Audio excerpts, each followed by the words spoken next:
My best friend stood in my fiancé's lap, wearing the engagement ring I designed with my own hands, and pointed at me. "Security," she said. "Get her out of my company." 15 years of friendship. 3 years of building a business from nothing but a $200 sewing kit and a stubborn dream. Gone in one sentence.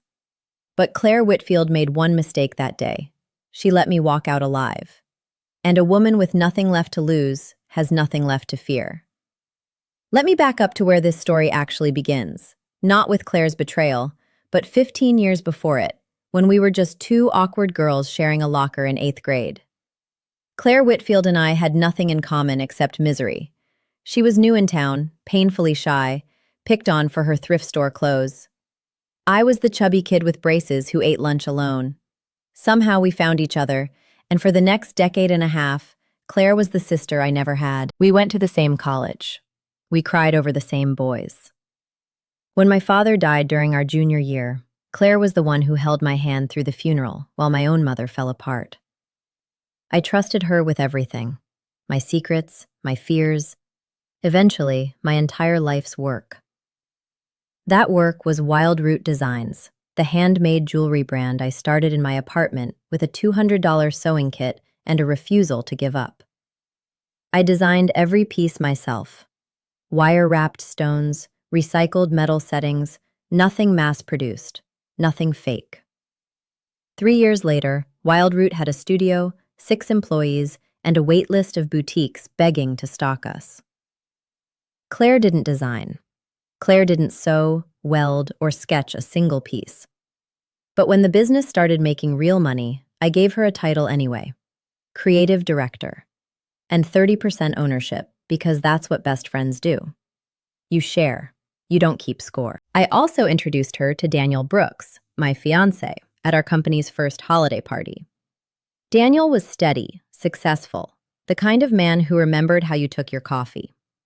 Claire said she was happy for us. She even cried at our engagement dinner. I believed every tear. There were warning signs, of course. There always are, in hindsight. Claire started helping more with the legal paperwork, telling me I should focus on the creative side while she handled vendor contracts and ownership filings. I was drowning in fabric orders and wedding planning, so I let her. I signed what she put in front of me without reading every line, because that's what you do when you trust someone completely. I didn't know that 3 months earlier, Claire had quietly filed an amendment with the state, restructuring Wild Root Designs into an LLC, with herself listed as majority owner. I didn't know she'd been forwarding her own emails to my clients under my name. I didn't know that the woman I called my sister had been building an exit ramp out of my life, and straight into the center of it. It started with a missed call, then 3 more. Then a text from my studio manager that simply read, "Maya, you need to come to the office. Now." I'd been working from home that week, finishing prototypes for our spring collection, the collection that was supposed to triple our retail accounts. I drove to the studio with no idea the locks had already been changed on my own design room. When I walked in, the first thing I noticed wasn't Claire. It was Daniel's car in my reserved parking spot. The second thing I noticed was Claire, sitting behind what used to be my desk, wearing a ring I recognized instantly.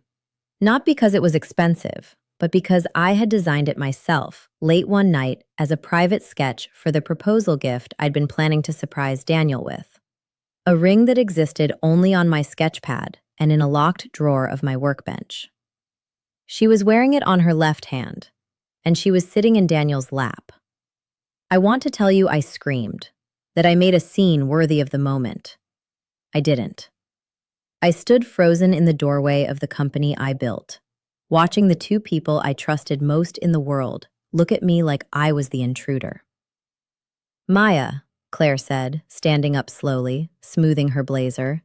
My blazer, actually. "We need to talk. About the company.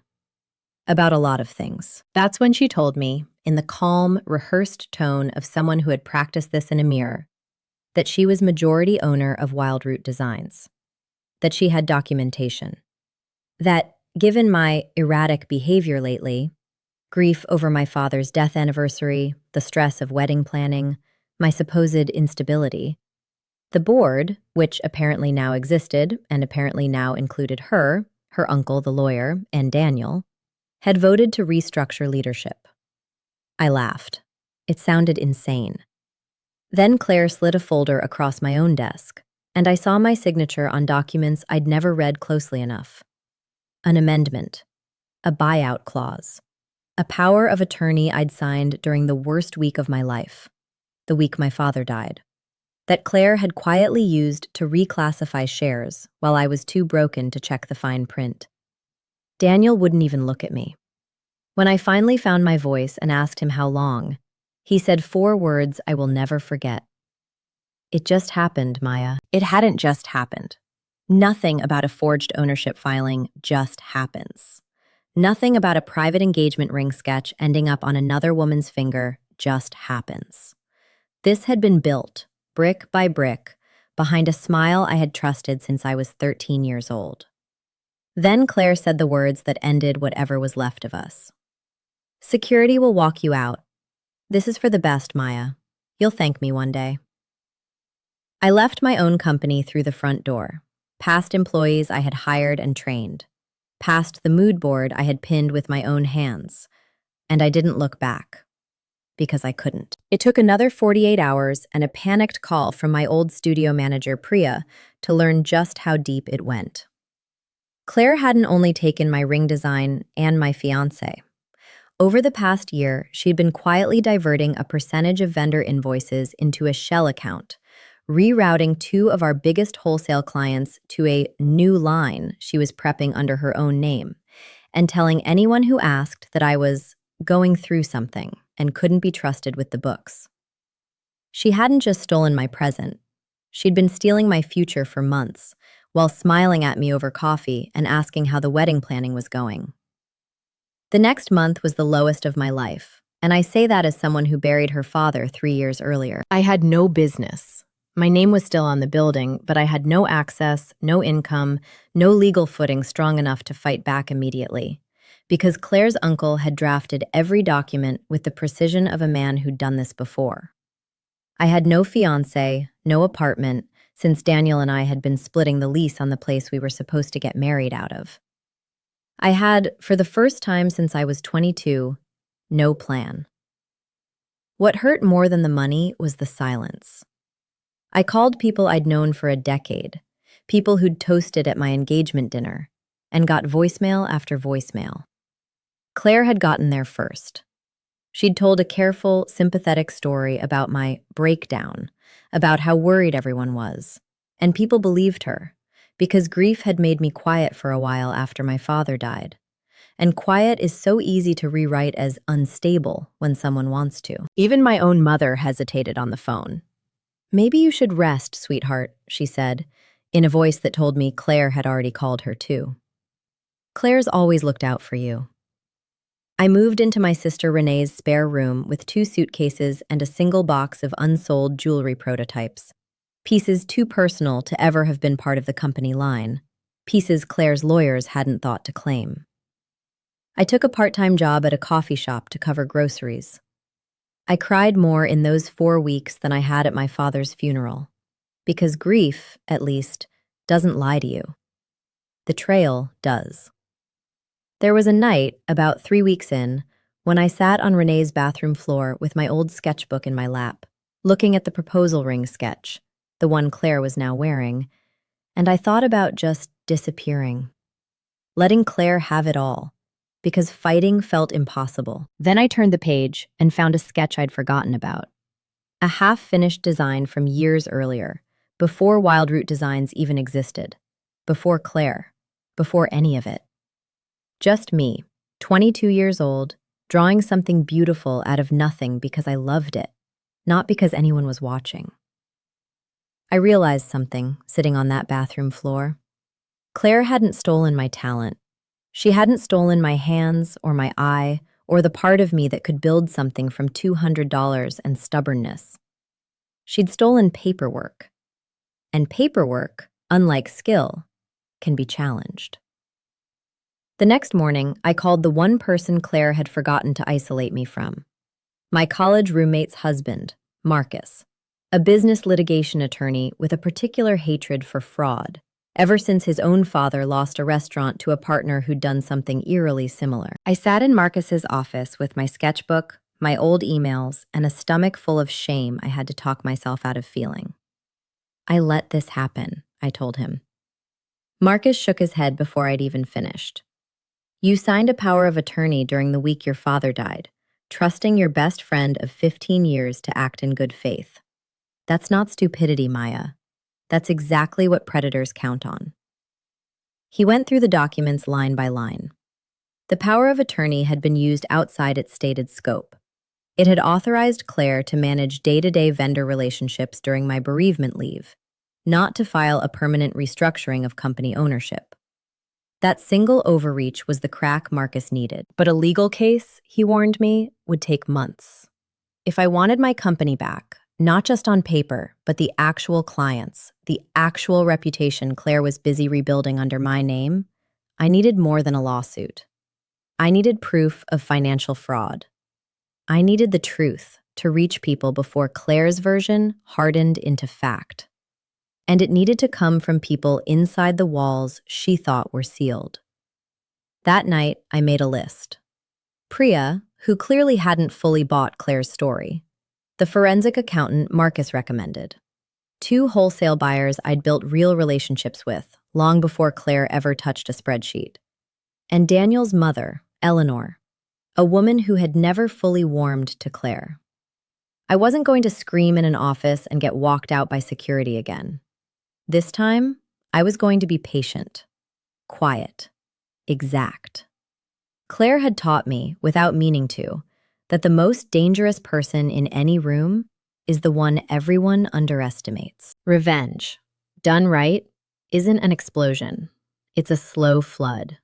You don't see the damage until the walls are already soaked through. Step 1 was Priya. Over coffee, far from the studio, she told me what she'd been too afraid to say on the phone. Claire had been pressuring her for weeks to backdate vendor invoices, to make a string of consulting fees to an unfamiliar account look like standard operations. Priya had refused, which was exactly why Claire had started freezing her out of meetings. Priya still had the original, unaltered invoices on her work laptop, because she was smart enough to back up files Claire had asked her to delete. Step 2 was Denise, the forensic accountant.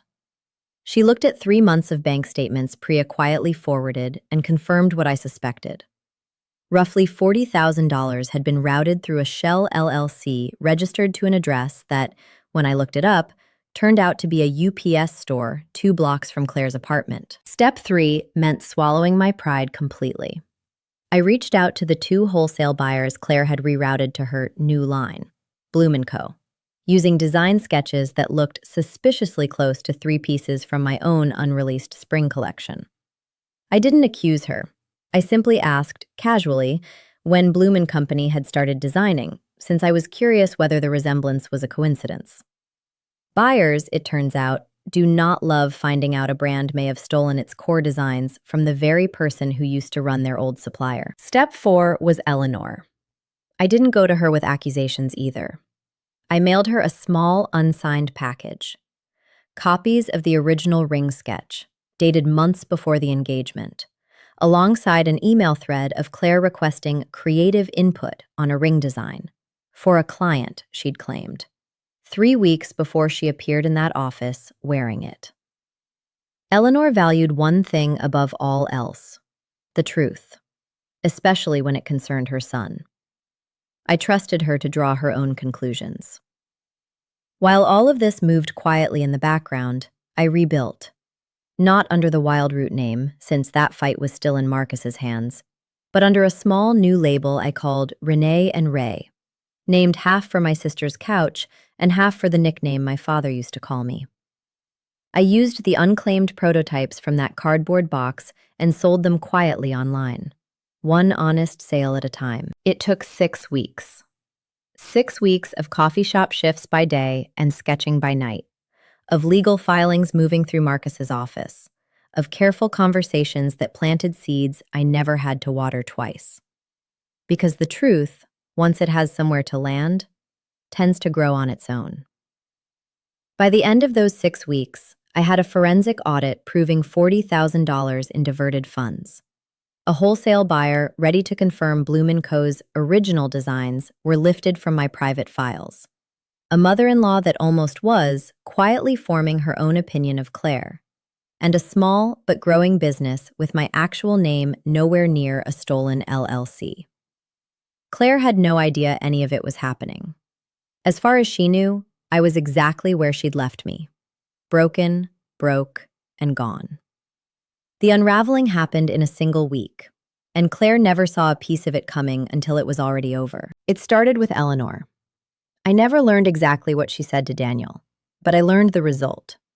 3 days after that envelope arrived, Daniel moved out of the apartment he and Claire had been sharing, the one that used to be mine, and showed up unannounced on Renee's doorstep, asking if we could talk. I didn't let him in. I'd spent 6 weeks rebuilding myself into someone who didn't need an explanation from a man who chose silence the day I needed him to choose me. I told him, calmly, that I hoped Claire's ring fit him as comfortably as her lies had. Then I closed the door. 2 days later, Marcus filed the lawsuit. Breach of fiduciary duty, fraud, exceeding the scope of power of attorney, and attached Denise's forensic report as an exhibit. Claire's uncle, for all his careful drafting of the original paperwork, hadn't anticipated a $40,000 shell company trail leading to a UPS store 2 blocks from his niece's apartment. But the moment that actually broke Claire wasn't the lawsuit. It was the trade showcase.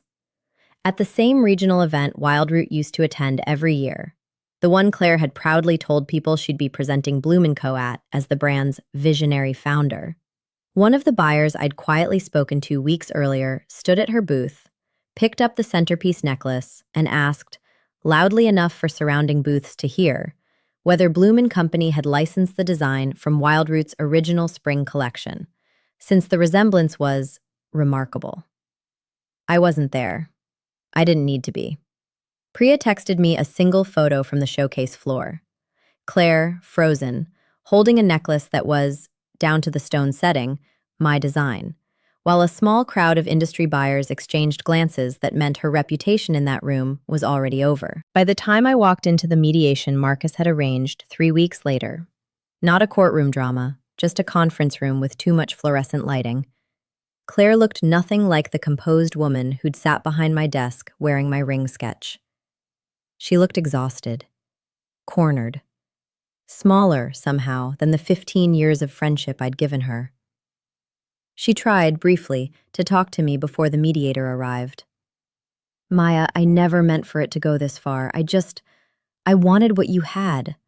The business, the way people looked at you, Daniel. I thought if I took a little, you wouldn't even notice, and I'd finally have something of my own. I almost felt sorry for her. Almost.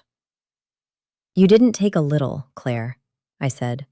You took 15 years of trust, my fiancé, my designs, and $40,000, and you told my own mother I was having a breakdown so no one would ask questions. There's no version of a little in any of that. The settlement returned full ownership of Wildroot Designs to me, dissolved Bloom & Company under the design infringement claim, and required Claire to repay the diverted funds in full. She also accepted a plea deal on the fraud charges that kept her out of prison but left her with a record that would follow every job application for the rest of her life. She didn't look at me when she signed the final papers. I didn't need her to. A year later, Wildroot Designs is bigger than it ever was under Claire's restructuring. Bigger, even, than it was before she got involved. We have 12 employees now instead of 6. Priya is my operations director, and the first thing we built together, once the dust settled, was a set of financial safeguards no single person could quietly slip past again. I kept Renee and Ray, too, as a small personal line, a quiet reminder of the 6 weeks I rebuilt everything from a cardboard box and a sister's spare room. Daniel reached out twice more after the mediation. I didn't return either call. Some people show you exactly who they are in the moment it costs them the most to choose differently. And I've learned to believe people the first time. Claire, last I heard, was working retail in another state, with a record that means no one will trust her with so much as a cash register, let alone a company. I don't think about her often anymore, which is, in its own way, the most satisfying ending of all. The loudest revenge isn't always public destruction. Sometimes it's simply this. She spends her days thinking about what she lost, and I don't spend mine thinking about her at all. People sometimes ask if I regret giving Claire so much. The ownership stake, the trust, 15 years of my life. I don't, actually. I'd rather be the kind of person who loves generously and gets betrayed once than the kind who never opens her hand at all. The difference is, I know now what to do when someone closes their fist around what I've given them. I built Wild Root Designs once with a $200 sewing kit and nothing to lose. I built it back with a forensic audit, a sister's spare room, and everything I'd learned about exactly how far someone you love can go when they decide your life is something they're entitled to. She thought taking my company, my fiancé, and my name would leave me with nothing. She forgot I still had my hands. And hands like mine don't stay empty for long. If this story hit close to home, if you've ever trusted someone who turned around and tried to take your whole life apart, I hope it reminds you of something important. Paperwork can be challenged. Lies eventually run out of road. And the people who underestimate you are usually the ones who end up regretting it the most.